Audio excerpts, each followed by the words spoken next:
Let's go to Drew from Virginia. Welcome to the show, Drew. What's on your mind? Hey David, can you hear me okay? I can hear you beautifully. David, I wanted to ask you about something that in regards to mass shootings, that I don't hear either the left or right really talking about. Okay. Are you familiar with the forensic psychiatrist Dr. Park Dietz? The name rings a bell, but I don't remember much. Park Dietz. Yeah, He's it done, sounds familiar. Yeah. he's been a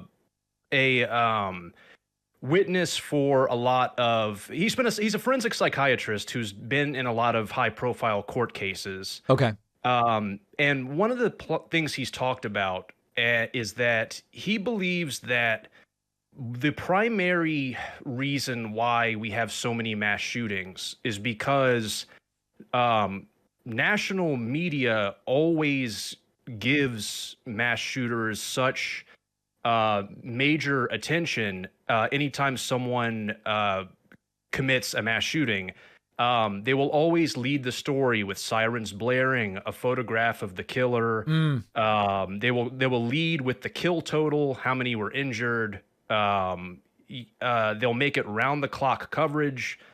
And he has put out some videos talking about how this has been shown to cause more mass shootings. And he's given an example before that there was a fad going around, I believe it was in the 80s, with people putting bombs in other people's mailboxes, and the media would cover it. Right. And then finally the media caught on back at this time that if we stop covering this, people will stop doing it. Yeah. And they stopped covering it, and sure enough, the amount of incidents of this happening went down dramatically. And basically, he recommends that the media try to localize these stories as much as possible and make them as unappealing as possible to every other market.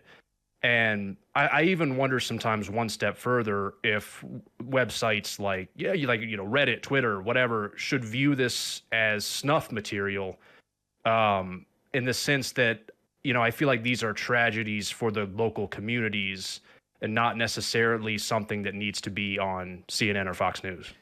I am 100% sympathetic to this idea. I think the difficulty is the practicality, and I'll give you two kind of thoughts on that. But 100%, and if there is no question in my mind, I'm not saying mass shootings would stop if there was no media coverage, right? We still got to deal with the guns. There's no doubt about it.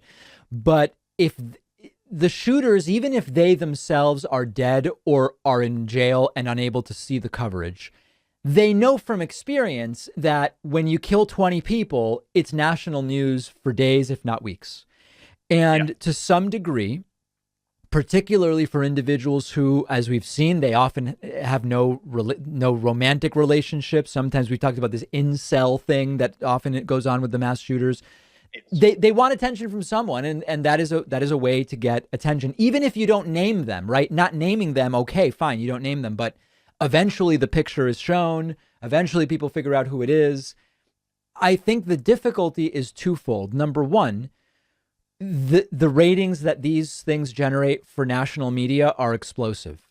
And, we cover shootings. For us, they don't get good quote ratings, but I cover it because it's part of the story on guns. I would rather not cover it at all. I would rather not even talk about mass shootings and give them no attention. When all of a sudden the entire discourse around guns and everything explodes, we cover U.S. politics. I kind of have no choice to at least talk about that. But these things generate such great ratings for the 24-hour streaming and news channel. So that's one thing. And number two, objectively speaking, when someone goes into a classroom and kills 20 people, it is news in the way that we've defined news. So it's hard to imagine a world where it gets no coverage. But I agree 100% with the analysis that the coverage itself is a problem.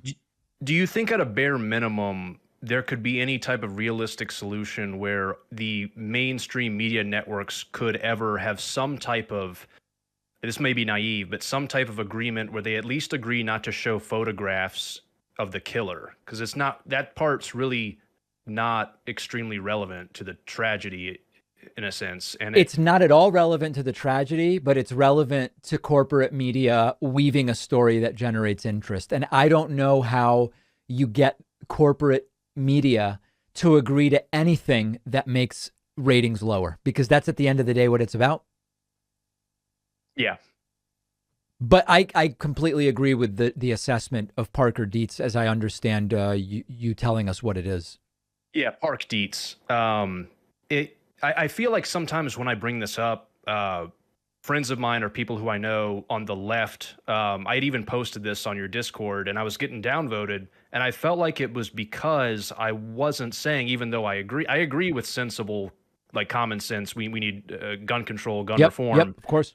But I feel like if I don't lead with that, like I kind of see this as the bigger factor, even though they're both important. Yeah, I mean, listen, take it to its extreme conclusion. The extreme example would be, imagine that the shooter knew no one would know about what they did other than the families of the people you kill, and no one else would hear about it.